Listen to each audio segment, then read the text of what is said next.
এটি কণমানিৰ কাহিনী শুনিলে আপোনাৰ চকুদিও চকুপাতি ওলাই পৰিব যাৰ জন্ম হৈছিল এখন বৃহৎ চহৰত মুম্বাই চহৰত জন্মগ্ৰহণ কৰা শিশুটিৰ জীৱন কাহিনী জীৱনৰ সংগ্ৰামৰ কাহিনী শুনিলে আপুনিও এবাৰ চকুলো নটুকাকে নাথাকিব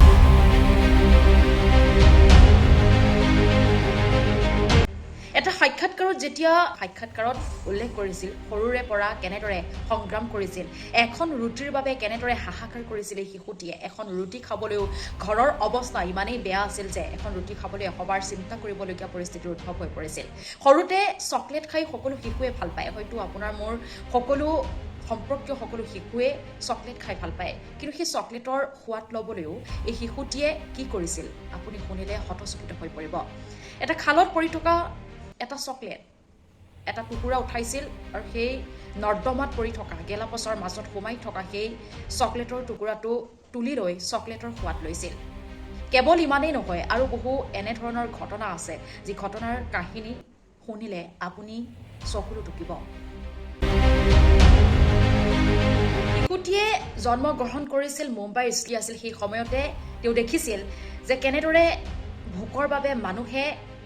ভোকৰ তাৰণাত থাকে বা ভোক কি তেওঁ বুজি উঠিছিল কিয়নো এখন ৰুটিৰ বাবে সংগ্ৰাম কৰিবলগীয়া হৈছিল এই শিশুটিয়ে সৰুৰ পৰাই বুজি উঠিছিল দৰিদ্ৰতা কি কিয়নো দৰিদ্ৰতাই কোনো জাতি ধৰ্ম নিৰ্বিশেষে একো নাচায় দৰিদ্ৰতাই খালি মানুহক দুৰ্বিষহ কৰি তোলে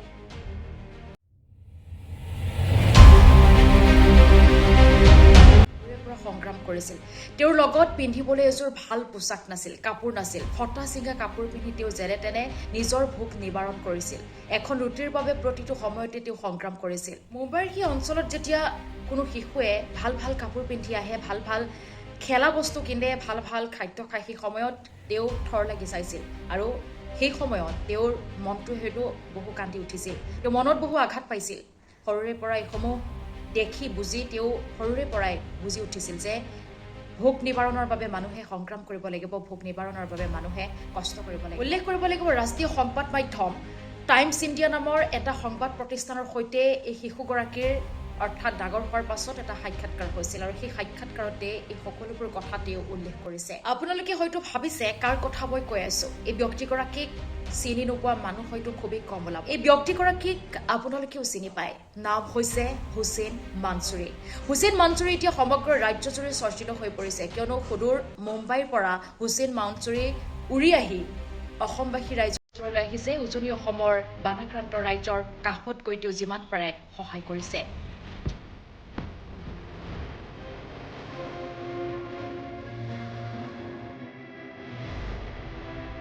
এইগৰাকী হুছেইন মানছুৰীৰ কথা কৈ শেষ নহব কিয়নো হুছেইন মানছুৰীয়ে সৰুৰ পৰাই যি দৰিদ্ৰতা দেখা পাইছিল এতিয়া দৰিদ্ৰ লোকসকলৰ কাষত প্ৰতিটো সময়তে ত্ৰাণকৰ্তাৰ ৰূপত থিয় হৈ থাকে এইগৰাকী মানছুৰীয়ে যেতিয়া কোনো ৰোগীয়া ব্যক্তিৰ কথা শুনা পায় তাৎক্ষণিকভাৱে উক্ত স্থানত উপস্থিত হৈ যিমান পাৰে তেওঁ সহায় কৰে কেৱল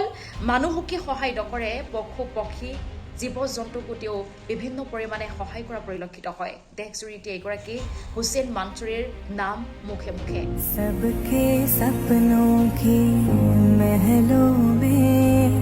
হুছেইন মানছুৰীয়ে যেতিয়া কোনো দুৰ্গত লোকসকলৰ কথা খবৰ পায় বা দুৰ্গত লোকসকলক চকুৰে দেখা পায় তেতিয়া তেওঁ নিজে যিমান পাৰে সামৰ্থ্য অনুযায়ী সহায় কৰে যদিহে নিজে নোৱাৰে আন 10 জনৰ সহায় লয় আৰু তেওঁক কিন্তু সহায় কৰে এইগৰাকী হুছেইন মানছুৰী এতিয়া মহান ব্যক্তিলৈ পৰিণত হৈ পৰিছে কিয়নো সমগ্ৰ দেশজুৰিৰ ৰাইজৰ মুখে মুখে এতিয়া চৰ্চিত হুছেইন মানছুৰীৰ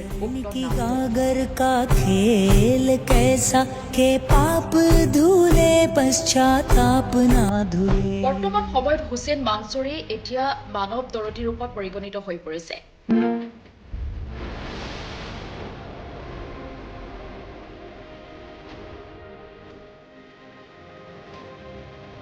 তাৰ মাজতে মানৱ দৰদী খ্যাত এগৰাকী হুছেইন মানছুৰীও বানাক্ৰান্ত ৰাইজৰ কাষলৈ আহিছে বানাক্ৰান্ত ৰাইজক তেওঁ যিমান পাৰে সহায় কৰিছে চুকে কোণে বিচাৰি বানাক্ৰান্তক উলিয়াইছে আৰু তেওঁ যিমান পাৰে সহায় কৰিছে এইগৰাকী হুছেইন মানছুৰীৰ ভিডিঅ' হয়তো আপোনালোকে সামাজিক মাধ্যমত প্ৰত্যক্ষ কৰে হয়তো আপুনি এটা লাইক কৰে এটা কমেণ্ট কৰে ভাল কমেণ্ট কৰিব এটা লাইক কৰে কিয়নো এইগৰাকী হুছেইন মানছুৰী সমগ্ৰ ৰাজ্যই নহয় সমগ্ৰ দেশতে এতিয়া বিশেষভাৱে চৰ্চিত জনপ্ৰিয় তেওঁ মানৱ দৰদী এইসমূহ কামেই আচলতে মানুহৰ মনটোক জয়ী কৰিবলৈ সক্ষম হয় প্ৰতিটো মুহূৰ্ততে কিন্তু হুছেইন মনছুৰীৰ যিসমূহ ছবি আপোনালোকে প্ৰত্যক্ষ কৰে যদি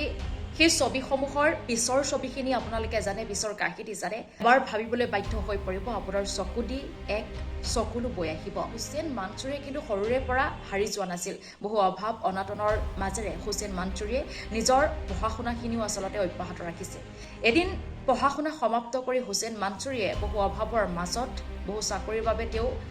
এপ্লাই কৰিলে হুছেইন মনছুৰী যিহেতু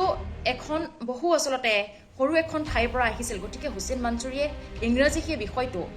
ক'বলৈ বা বুজি পাবলৈ বহু অসুবিধাৰ সন্মুখীন হৈছিল যাৰ বাবে হুছেইন মনছুৰীক কিন্তু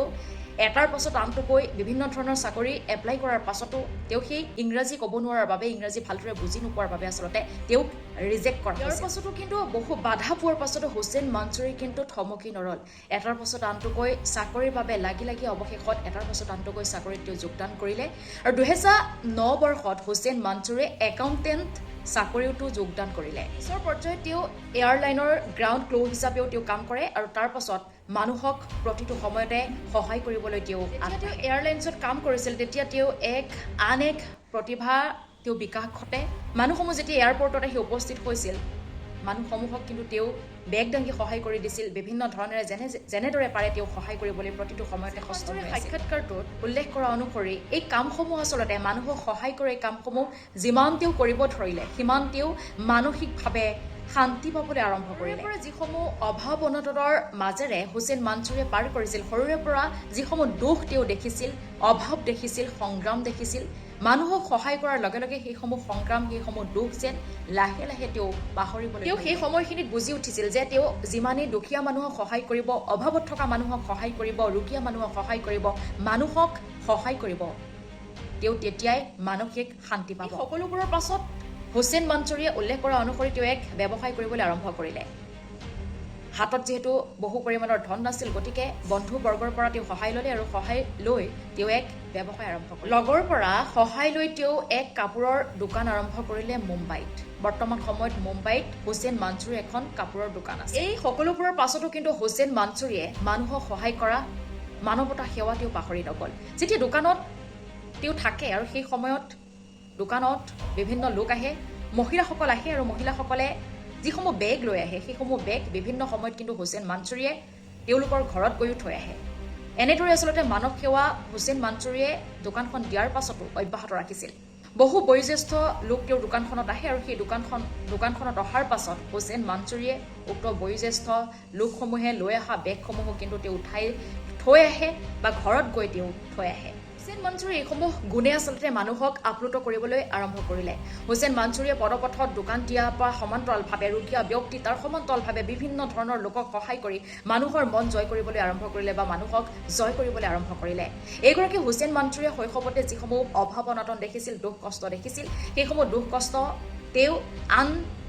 কাৰোৰে তাত দেখিব নোৱাৰে সেইসমূহ দুখ কষ্ট যদি কোনো বেলেগ ব্যক্তিয়ে দেখা তেওঁ পৰিলক্ষিত হয় তেনেহ'লে তেওঁ তাৎক্ষণিকভাৱে উক্ত স্থানত উপস্থিত হৈ নিজৰ সামৰ্থ্য অনুসৰি সহায় কৰে এয়াই হৈছে মানুহে মানুহৰ বাবে এয়াই হৈছে মানৱ সেৱা যিটো সময়ত বিভিন্ন কোটিপতিয়েও হয়তো এনেধৰণৰ কৰ্মৰাজি কৰিব নোৱাৰে সেই সময়ত এগৰাকী হুছেইন মনছুৰীয়ে কিন্তু নিজৰ সামৰ্থ্য অনুসৰি তেওঁ সহায় কৰে তেওঁ কোটিপতি নহয় কিন্তু যিমান পাৰে মানুহক সহায় কৰে আৰু সহায় কৰি যাম বুলি তেওঁ উল্লেখ কৰিছে